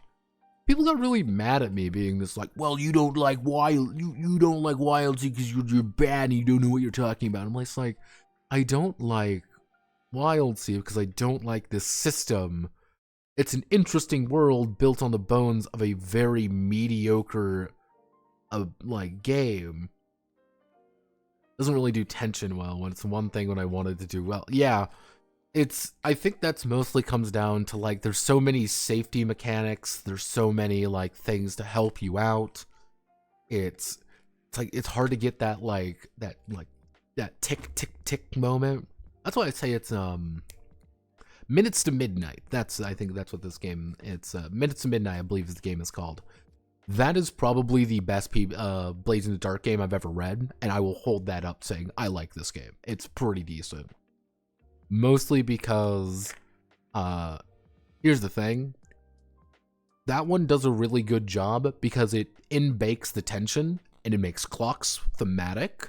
It makes all the events go on have a really good sense of tension to it, because if you fail an objective, it's a minute to midnight. A minute to midnight gets clicked. You mess up enough, the end of the world happens and everyone dies. So it's, rather than kind of being like, you're just a low-down gang of dumbasses, it's like, hey, this is the fucking Cold War. This is the worst possible outcome. And it also has like a really hard ending, and I like that. I like the idea that there's kind of this hard ending. You know, you kind of want to get as many victories as you can because that ending is approaching, so you kind of build that tension. I was like, all right, this is not a bad idea. I don't hate this. This is fine. However, actually real stakes. Yeah, the thing is, the stakes show up and they're told right away what the stakes are. Being like, yeah, it's the end of the world if you fail. Everyone will die. That's another queer PTA game about me queerly queer, but I already have Monster Hearts. Yeah, there's a lot of that. And which is, I think that was like the thing that annoyed me most about like the TSL and things, is not the fact that it is. You know what? Be gay, do crime, I don't care. I really do not care. But don't think that is like a selling point though, because that feels really weird. Like, oh man, this is like the only personality quirk I have is this. I'm just like, that really all you have to work with? Like, this feels really weird. It's like, I'm like, okay, I'm not. So it's like, okay, you're kind of like removing people rather than it just being, hey, here's something interesting, by the way, everyone is gay. I'm like, all right, I wrote a Gachi Muchi role-playing game, for God's sakes. Yeah, so you can have gay in any game. So what? I could do that in any game. Exactly. But that was like even the reason when I wrote, you know, the Gachi Muchi tabletop role-playing games. I made a specific point being like, it's not the point that everyone is well-oiled, muscled men who are grabbing each other in places they shouldn't be grabbing. Oh, yeah. Like, that's not the point. It's something else, and that's just like a comedy factor that just is a multiplier to the goofiness of the present situation. Being like, yes, we're all incredibly gay men, you know, incredibly buff gay men grabbing at each other, attempting to break the cycles of Samsara. Like, yeah, of course. Why not? We're attempting to reach nirvana. Why wouldn't we? We live in a clown society. A deadly serious clown has arrived. It's like, I'm not using that as a selling point. It's just a joke. It is a funny hee-hee hoo-hoo moment to accentuate the idea of what we're doing. Like having rules for being autistic. That's going to happen anyway. Who cares? Yes, effectively. I've seen a couple of those. Like, it's always weird when people try to be like really inclusive with games. I've noticed this as well. People who try to be really, really inclusive about games. Like, oh, we want to make sure that you can be an accurate paraplegic. It's like, I don't know. Or like even the ones who put in like rules for various mental stuff. To give you all to bring a little bit of context to things. My cousin has Asperger's. My cousin has a very bad Asperger's. It is, you know, he's very well controlled. He's a very nice guy. He's been medicated his life and stuff. He knows about it. It's like this is something he's lived with his entire life. But I've seen him when things go wrong, and I've seen things when things go right. And like, I don't know if you're like, let's represent this person on the table with you have a -4 to this, but you get a +4 or something else. I'm like, what the hell? The hell are you talking about? Stop that. What? No. It's like, ew. Ew, because I try to think of my cousin there anytime I read those mechanics, and it's like, oh no. But not. That is the way. That's the way of the world. That's what people want these days. I've realized over time, slowly and steadily over time, I've realized that is what the people want. That is what the people need. Well, yeah, because here's my very controversial opinion about things. Anytime people have neurological issues, it's going to manifest differently, and everyone's going to have it slightly differently. I have a friend who has ADHD and the whole 9 yards. He is fine if you get him to focus on something. He's fine. It takes him a minute, but once he gets going, he's going. It's very easy to distract him, but that's not really a problem. But, it's like, okay, he knows. He's there. I've met people who do have legitimate autism and things like that, who they don't act the way that you think they would act. They act perfectly normal, and other times they're like they need a severe amount of help. It's something that I don't think you should really talk about in most situations, because it's a little bit weird. But that was also like one of the things where it was in God, what was it? It's Exquisite Replicas. Exquisite Replicas did that. Exquisite Replicas is a fascinatingly strange game. For those who don't know what Exquisite Replicas is, here, I'll bring it up.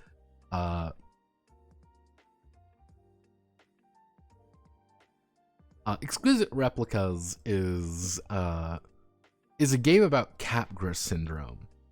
Now, you may be wondering, what is Capgras syndrome? This is actually an incredibly fascinating. It is a problem that they have to deal, that some people have, which is the idea that you believe people have been replaced in your life. The best way to think about it is, imagine you woke up one morning and you saw someone like that you knew, like your brother or your mom or your dad or whatever, and you looked at them and you fundamentally said, "Who the fuck are you? Why do you look like my mom, my dad, my brother, my sister, my significant other, or whatever? Why do you look like them, but I know you're not?" Yeah, this person is your mom, a person impersonating your mom. And the thing is, Exquisite Replicas does a pretty good job kind of with, exploring that idea. The issue is it also makes you want to go, it treats being crazy as a weird superpower, and it's like, oh no. Uh-oh, like breakdown of facial recognition. Immortal the Invisible War. It's Capgras is fucked up. Like I would not wish that upon anyone, if that makes sense. That's one of those I would wish nothing upon that.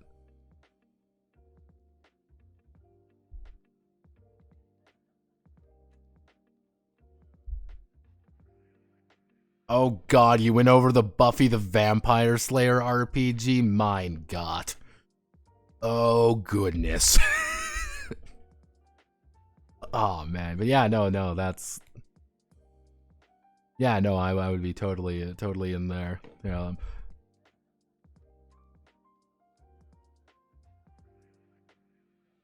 Let me send you one of my traditional... Let me send you one of my traditional things. There we go. Buffy uses... God, it uses, not interlock. I know it's not interlock. It uses Cortex. I believe it uses Cortex. It's a Unisystem? I thought it was Cortex. Am I thinking of something else?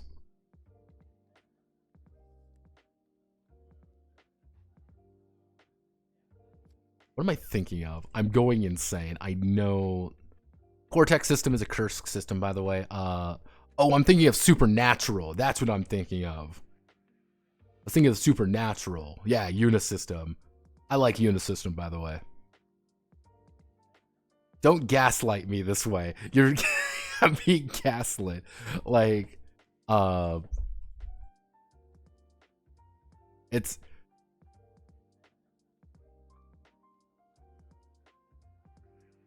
It is Unisystem. All right, yeah, it is Unisystem. Okay, I'm not going insane. Like, I am not going completely insane. Yeah, Cortex. I want to do a Cortex case, by the way. This is a big thing. I want to do a Cortex case. Because Cortex is a fascinating game to talk about.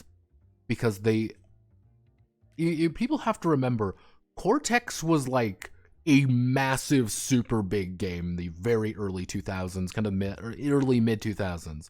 They had a bunch of really big IPs. They were really doing really good. And there are still people who cite that the Marvel heroic role-playing game is the best superhero game. And like that's how you even got things like the Firefly game. You have the Leverage game. You have Battlestar Galactica, no less. Supernatural. Like they got a bunch of like IPs. Like I think the one people most remember is the Smallville games. Yeah, people remember the Smallville RPG. Also, if you ever want to know why I got confused with the two, I am not insane. I am a logical person because it's all the same shit. But then, like, then things got weird. Like, Cortex got passed around a bunch. It got bought by fucking fandom, by the way. Like, this is the funny thing. You have to remember this. Fandom bought Cortex. Fandom bought Cortex and then proceeded to lose Cortex. And now a completely different company owns it. It's Direwolf, I believe. Yeah, Direwolf Digital. These guys own Cortex now. They're a board game publishing company, mostly, and they do a bunch of digital adaptations of games. They bought Cortex off them. This is a really sad situation of just... I understand why it is the way that it is, but, like, oh boy. It's a... Yeah, people really like that old Marvel game. I think the thing is, it did a better job than what was there. The original, not Faza, it's the original TSR game. People still cite the TSR Marvel game to be the quintessential superhero RPG. I get that these days. Every now and again, I will get a comment. Every now and again, I will get an actual comment on the Marvel video being like, I remember playing the old TSR Marvel game. I was like, yes, I am hoping you do, because it was a pretty decent one. Well, let's play again. It's important. We're a little bit off kilter now with pre-Cure, but literally all I wanted to do today was get this section done. That was it. We were gonna do combat on Wednesday because I knew combat's gonna take a while. Generally speaking, I'm pretty happy with this. Everything is pretty easy when it comes to that. Like, if we get the combat done, if combat works tomorrow on Wednesday, we will just go into the epilogue scene and just hammer out, because, like, this is pretty simple to do.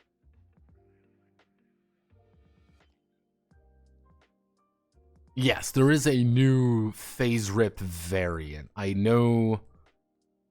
There is a phase rip version of the game out. It looks like complete dog shit. Not going to lie, it's this right here. It looks completely fucking terrible. And I'm being very nice when I say it. It just looks very bad. It just doesn't look very good, and people haven't really been buying it. And because, like, this looks like a really cheap, like, this is... Like, come on, man. This is like Comic Sans. You put Comic Sans in a role-playing game. Come on, guys. Guys, you can't put Comic Sans into a role-playing game. You can't even do it ironically. That looks just chick as fuck. Yes. Yes, it does. And there is a reason why people aren't talking about it. I really don't know how well this is sold. It's really hard to get a good idea of how much it sold because not a lot of, obviously, places don't really talk about it. One thing to note about this, though, it is only a silver seller. It has sold 100 copies. 100 people, 100 to 250 people have purchased the Marvel Multiverse RPG core book. Which to remind everyone, this is not the PDF. This is the privilege to play this on Roll20.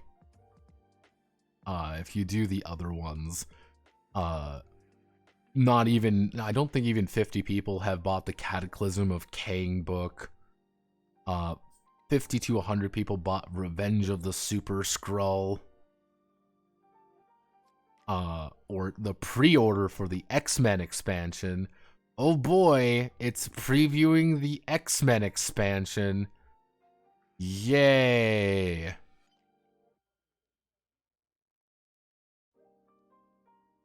Yeah, and then you have the privilege of spending $80 for all of it. Yeah, no, if you ever want a Tony's Workshop, sneak a peek at the advancement. Optional rules to try it. Your webcasting henchman generator. The battle slider. A Marvel PDF. Aw, man, guys. I don't know about you. Do you want to try the battle slider from Tony's Workshop? Oh, Lord.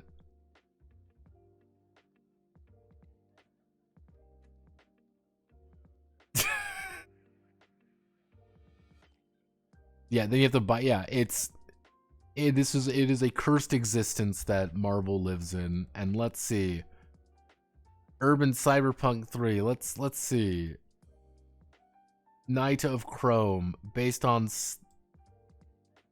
D&D, based on Cyberpunk Venezuela's game system. Oh no. Well, obviously I need to find this. It's all in Spanish. Let's. Oh, it's an OSR game. Of course. God bless the OSR. Yeah, no, it's spring into savings, everyone. It's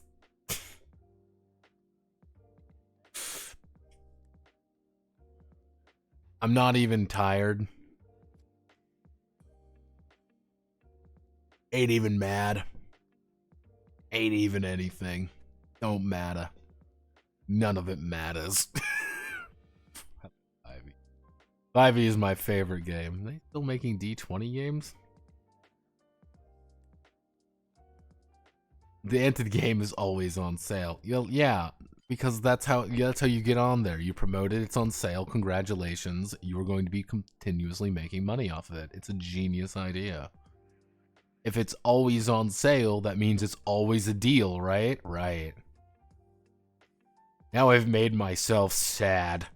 Damn it. But yeah, so generally speaking, Wednesday we're going to sit down and we are going to do a Notepad Must Die on the antagonist attack scene. We wrote 3 pages today. Doesn't seem like a lot, but it is a lot at the end of the day. It's a lot of little stuff to worry about, but it's all done now. Once this is done, I'm feeling pretty like it's kind of a, like, this is effectively going to be like all one thing. If we really want to, we could probably do this Wednesday and do the last section here on Friday. It kind of depends. The director's guide, the thing is, the director's guide is going to be kind of a weird one because it might get folded into other things. Like Monster Workshop might technically get put into the combat section, just by flow. It really depends on the situation.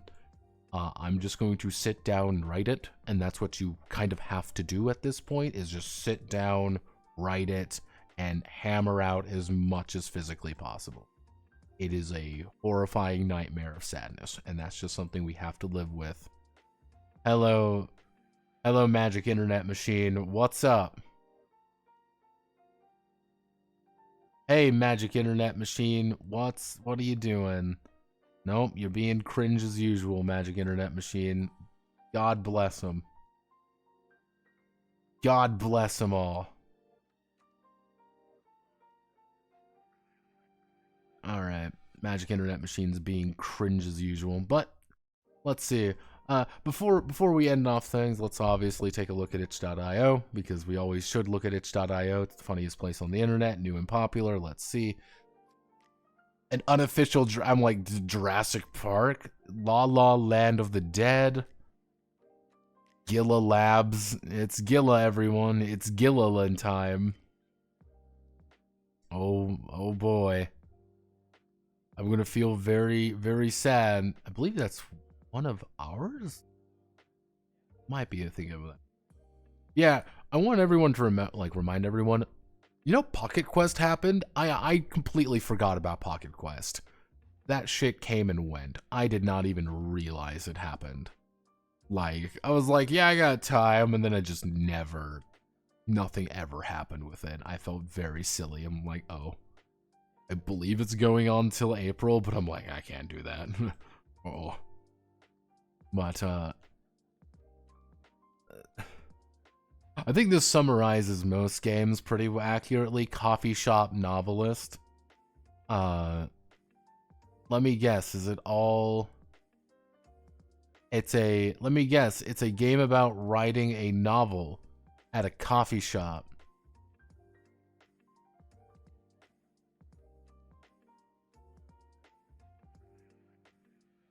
Like, we are on levels of irony that I don't think are possible. You know what? I'm tired, Kings. All right. I'm gonna call it there. I'm gonna make dinner. So let me think what the rest of the week is gonna hold for us. So rest of the week we have the Genso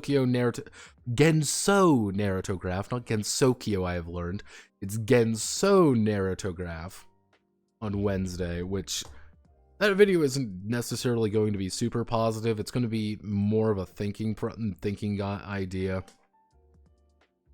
Then on Friday, we're going to talk about the Wild Blue Yonder. Well, because talking about the Wild Blue Yonder is going to be really funny, because I don't think anyone realizes there's more to Lady Blackbird than just one game. And I find that very amusing. Like, I find that tragically amusing, and that's, I think, the ultimate sin of the matter. But I'm gonna call it there. Sorry, a bunch of raiders who showed up thinking that I was going to be fun and exciting and interesting. I am instead just a boring man who writes tabletop games on the internet, occasionally drinking my problems away.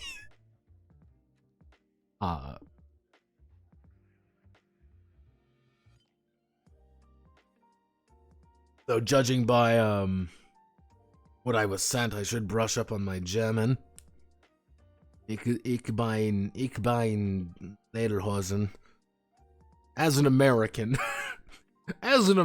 I have my God-given right to mispronounce all of your queer European languages. Speak a real language. Speak English. American English. But yes, thank you all.